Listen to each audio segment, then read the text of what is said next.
Hey guys, it's Courtney and I'm here with another design team project for Scrapping for Less. Today I am using a stamp set by La La Land Crafts called At the Beach.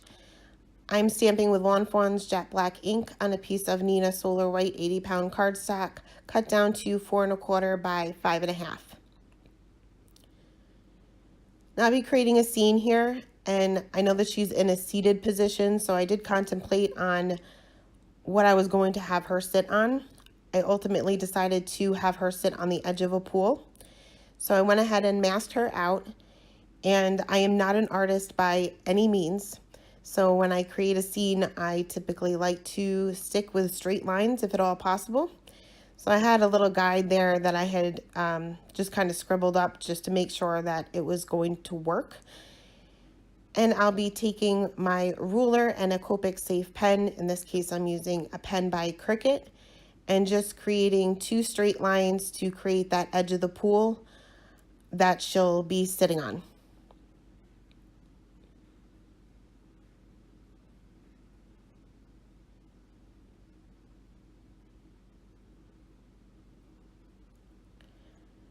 Next, I took some Post-it note tape and masked out the bottom and the top of the card panel, and I'll be using Hickory Smoke Distress ink to go ahead and add color to that concrete area or edge of the pool that she is sitting on.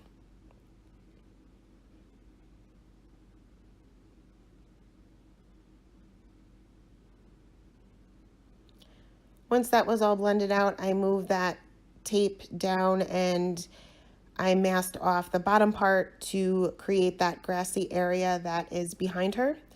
I started by covering the entire area with the lightest color, which is the Twisted Citron, and I added the mowed lawn just along where the tape is, and then blended that out again with the lightest color.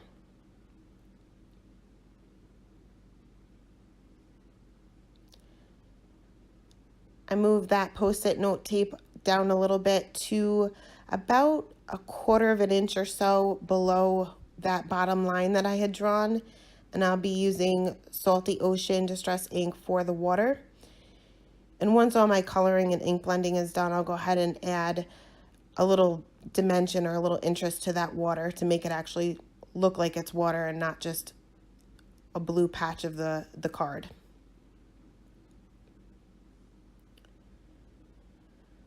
Once I removed that Post-it note tape, I added a few lines with my ruler to that concrete area just to make it look a little bit more like concrete.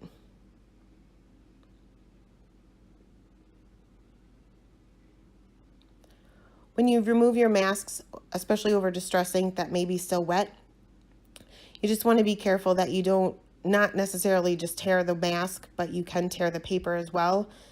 So you just want to be very careful when you're removing your masks. For the Copic coloring, I started off by coloring this little area above the water and below the edge of the pool. I guess this would be where like the pool lining is. And I'm using my W markers here. Typically when I use my W or my C markers, I can start off with my darkest color. They seem to blend pretty well without, laying down your lightest color first. So I created my shadow just under the edge of the pool. I guess that would hang over the pool a little bit and behind her legs. My light source for this card will be in the top right hand corner, so all of my shadows will be off to the left. I blended that out with my W1 and then my W3, and then I'll go back in with my W1 and blend that entire area out.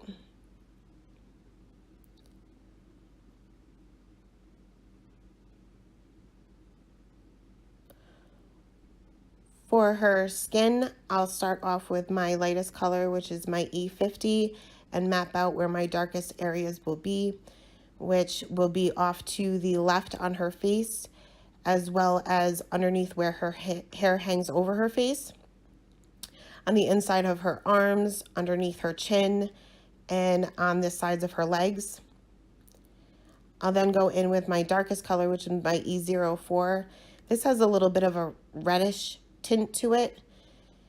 So when I go in with my next color, which will be an E11, I'll go over the E04 and blend it out a little bit. I'll go directly over it just to kind of tone down that reddish tint.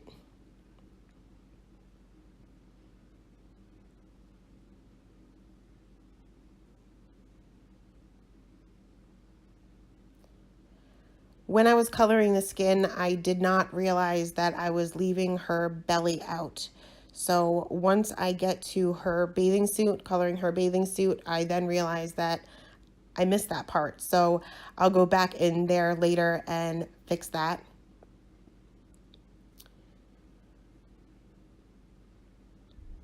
I also added a little bit of shading above her bathing suit top. Her chest and her neck area, I really wasn't getting any kind of contrast there. So once I go in with my lightest color, I do end up just adding a little bit of shadow there.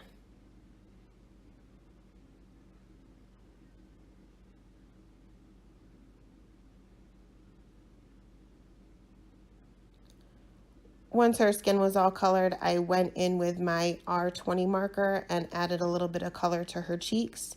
And later on, I do go over her lips with that same color as well.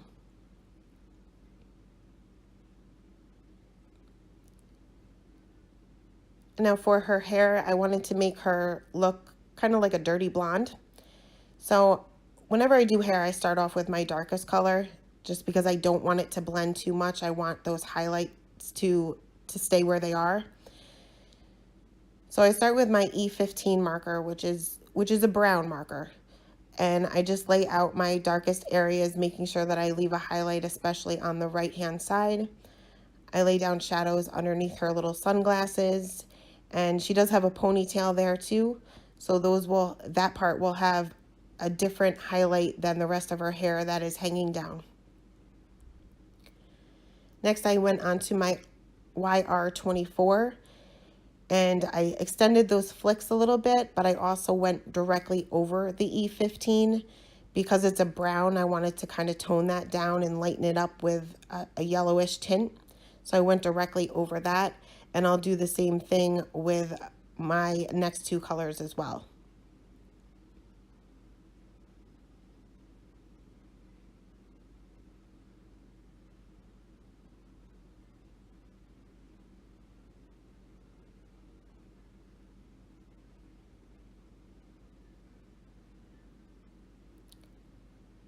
For her bathing suit, I'll be coloring that orange. And my lightest color is actually going to be a Y marker. Typically when I do color any object orange, my highlight is almost always a Y marker. So I started off by laying out my darkest areas, which will be off to the left as well as underneath the little layers within her bathing suit. I also extended those little lines that are within those layers just to give it a little bit more contrast.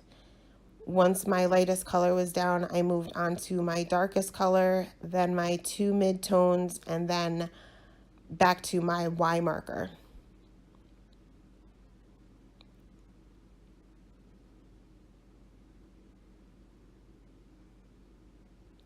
I will end up coloring her sunglasses and her little sandals the same color as well.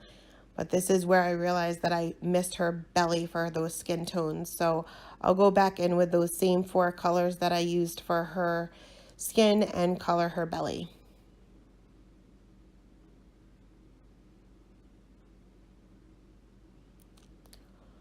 For her belly, the shadows will be off to the left as well as underneath the top of her bathing suit. So again, I just go in with my lightest color, then to my darkest, then to midtones, and then back out to my lightest again.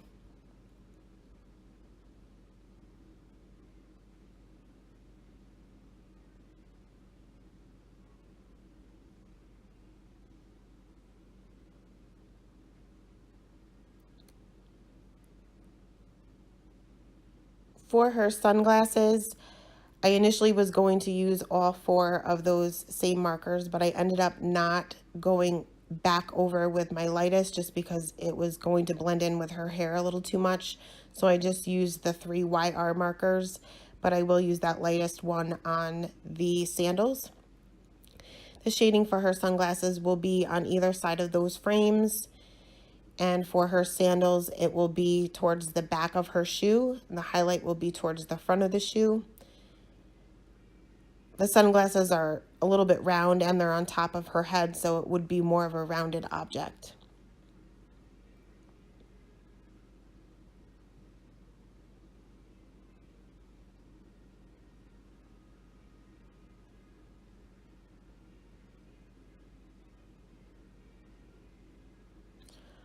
For her little drink that she has in her hand, I'm using some RV markers. I just drew a line on top of that cup to show where that drink is in the cup. The shading will be off to the left, especially underneath her hand. That would create a shadow. And I left just a little bit of a highlight towards the right hand side where the sun would be shining on that glass. For the lenses of her sunglasses, I am using my C markers as well as my black marker. And I was going to do the same thing here as far as leaving a highlight towards the right, but I ended up getting a little too heavy-handed with my darker C markers. So I'll go back in later and add just a little bit of a highlight or reflection with my white gel pen. I used one of those RV markers for her ponytail holder, and I'm not sure if that's her ear or an earring, so I colored it with the RV marker, and we're just going to call it an earring.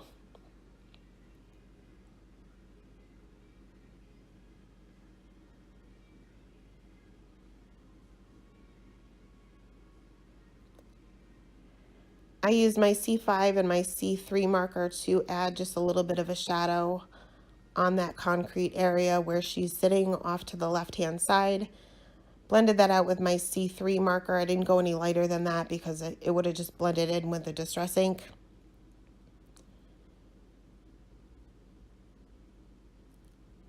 I added a little bit of blue to her eyes, and I took a YG marker and added a few blades of grass to the background just so that you could tell that it was grass.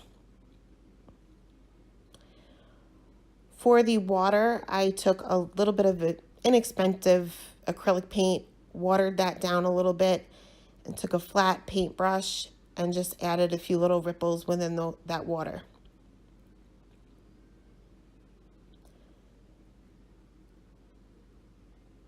After I got done recording, I did add a little bit of shading to the grassy area right behind where the edge of the pool would have been. Next, I added a sentiment from a Lawn Fawn set that came with one of the Flavor of the Month kits a long time ago, and I'm using VersaFine ink to stamp that right on my panel. And that is it for today. Thank you so much for stopping by, and I hope you guys have a great day.